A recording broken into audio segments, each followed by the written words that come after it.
بسم اللہ الرحمن الرحیم۔ آج اذان کے متعلق چند گزارشات پیش کروں گا۔ اذان میں جو پہلے کلمات کہے جاتے ہیں اللہ اکبر، اس میں اکثر مؤذنین یہ غلطی کرتے ہیں کہ اللہ اکبر پڑھتے ہیں، یعنی اکبر کی راہ پہ زبر لگاتے ہیں، حالانکہ یہ غلط ہے۔ ہم نے اکثر مؤذنین کو سنتے ہوئے یہی سنا ہے کہ اللہ اکبر پڑھتے ہیں، راہ پہ زبر پڑھتے ہیں، حالانکہ اکبر کی راہ پہ پیش ہے۔ یعنی اصل میں یہ تو یوں ہے اللہ اکبر،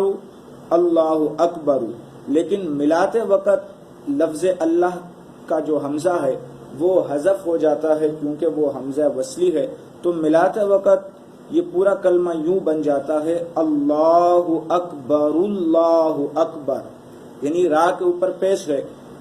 اللہ موصوف ہے، اکبر اس کی صفت ہے، تو اللہ پہ پیش ہے تو اکبر پہ بھی پیش ہے، کیونکہ صفت موصوف کے تابع ہوتا ہے۔ اس لیے یہ غلطی نوٹ کر لی جائے، اور ہم نے جس کی اصلاح کی ہے تو لوگ ماننے کو بھی تیار نہیں ہوتے۔ وہ کہتے ہیں کہ ہم نے تو پہلے سے شروع سے یہی سنتے آ رہے اللہ اکبر اللہ، اور یہ جس کو بھی ہم نے سنا ہے اللہ اکبر اللہ پڑھتے ہیں، اور یہ تو اللہ اکبر تو ہم نے سنا ہی نہیں ہے۔ تو یاد رکھے کہ آپ نے اگر سنا ہے تو غلط سنا ہے، اکبر کی راہ پہ پیش ہے، اور اس کو اللہ اکبر پڑھنا ہے، راہ کے اوپر پیش پڑھنا ہے، زبر نہیں پڑھنا ہے، یہ غلط ہے۔ اچھا، یہ اور اکثر لوگ کہتے ہیں کہ مکہ کی اذان ہے یا فلانی اذان ہے، اس میں بھی راہ پڑھا جاتا ہے۔ اگر کہیں بھی پڑھا جاتا ہے، ہم نے نہیں سنا، اگر مکہ کی اذان میں بھی راہ پہ زبر پڑھا جاتا ہے تو وہ بھی غلط ہے۔ مؤذنین اس کو نوٹ کرے، آپ نے اللہ اکبر پڑھنا ہے۔ کہیں بھی کسی بھی کتاب میں آپ دیکھ لیں تو آپ کو راہ پہ زبر نہیں نظر آئے گا، اکبر کی راہ پہ پیش ہے، اس کو پیش ہی پڑھنا ہے، زبر نہیں پڑھنا ہے۔ اچھا، دوسرا یہ ہے کہ حی علی الصلاح اور حی علی الفلاح میں لوگ اکثر جو ہے غلطی کر جاتے ہیں۔ اصل میں حی علی الصلاۃ تی ہے، لیکن وقف میں گولتا ہا بن جاتا ہے، اس لیے یہ بن جاتا ہے حی علی الصلاح، یعنی ہا پڑھنا ہے۔ اور دوسرا ہے حی علی الفلاح، یعنی آخر میں ہا آ رہا ہے بغیر نقطے والی، اس کو ہا کی طرح نہیں پڑھنا، اس میں ہا کی آواز نکلنی چاہیے، حی علی الفلاح۔ اور پہلا حی علی الصلاح، اگر تکبیر میں حی علی الصلاۃ تی پر وقف نہیں کرتے تو پھر حی علی الصلاۃ حی علی الصلاح پڑھنا ہوگا۔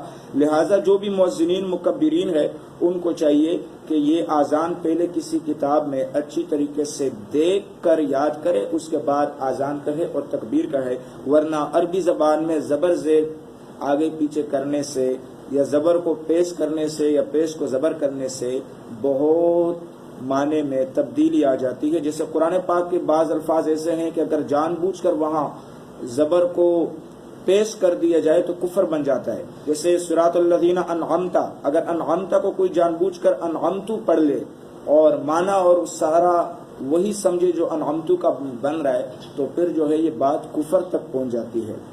اس لیے عربی زبان میں زبر زیر آگے پیچھے کرنے کی گنجائش نہیں ہے۔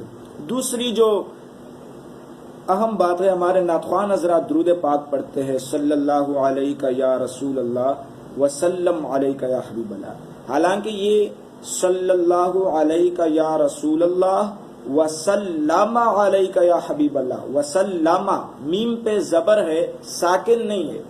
لیکن اگر کسی نعتخوان کی یہاں پر سانس ٹوٹ جاتی ہے یا وہ خود رک جاتا ہے طرز کی وجہ سے، تو پھر اس کو پڑھیں گے وسلم، پھر علیک یا حبیب اللہ۔ لیکن یہاں سانس بھی نہیں توڑتے، جاری رکھتے ہوئے بھی لوگ اس کو وسلم علیک یا حبیب اللہ، چونکہ اب وہ سنتے سنتے اب یاد ہی ایسا ہوا ہے، اب جو بھی پڑھتا ہے وسلم علیک یا حبیب اللہ، یہ وسلم نہیں ہے، یہ لفظ وسلم علیک یا حبیب اللہ ہے۔ اس لیے نعتخوان حضرات کو یہ نوٹ کرنا چاہیے صلی اللہ علیہ یا رسول اللہ وسلم علیک یا حبیب اللہ. وسلم میم پہ زبر ہے، لیکن اگر وسلم پہ وقف ہو جائے، سانس توڑ دی جائے تو پھر وسلم بن سکتا ہے، لیکن یہاں تو نامناسب ہے کہ سانس توڑے اور نہ ہی توڑا جاتا ہے، لیکن اس کے باوجود بھی وسلم اس کو پڑھتے ہیں لوگ، یہ غلط ہے. وسلم علیک یا حبیب اللہ. اچھا، ایک اور نعرہ لگایا جاتا ہے، ہم نے اکثر سنا ہے، لوگ پڑھتے ہیں سیدی مرشدی یا نبی یا نبی. استغفر اللہ، یہ بہت ہی غلط ہے. مرشدی نہیں ہے، یہ ہے مرشدی، شین پہ زیر ہے. سیدی مرشدی یا نبی یا نبی. اسی طریقے سے لوگ بولتے ہیں میرے پیر و مرشد. بھائی آپ مرشد ہے، آپ کے پیر صاحب مرشد ہے.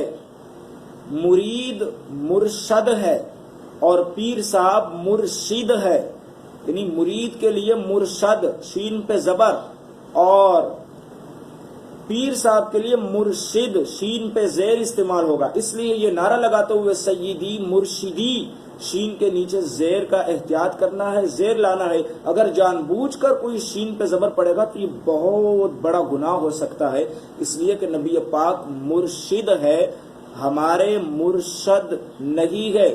نبی پاک ہمارے مرشد ہے، ہم نبی پاک کے مرشد ہے. اس لیے یہ نعرہ لگاتے ہوئے بہت ہی احتیاط کرنی چاہیے. نعت خواہ حضرات، اہل بیت کی شان میں جو منقبت ہے وہ اس میں ایک شعر پڑھتے ہیں کہ آیہ تطہیر سے ظاہر ہے شان اہل بیت.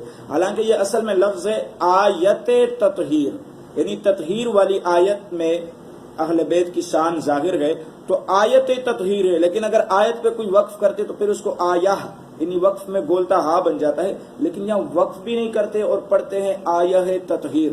علماء حضرات بھی کبھی کبھی خطاب کے دوران اس کو یوں پڑھتے ہیں آیہ تطہیر سے ظاہر ہے. آیہ تطہیر نہیں، آیت تطہیر سے ظاہر ہے شان اہل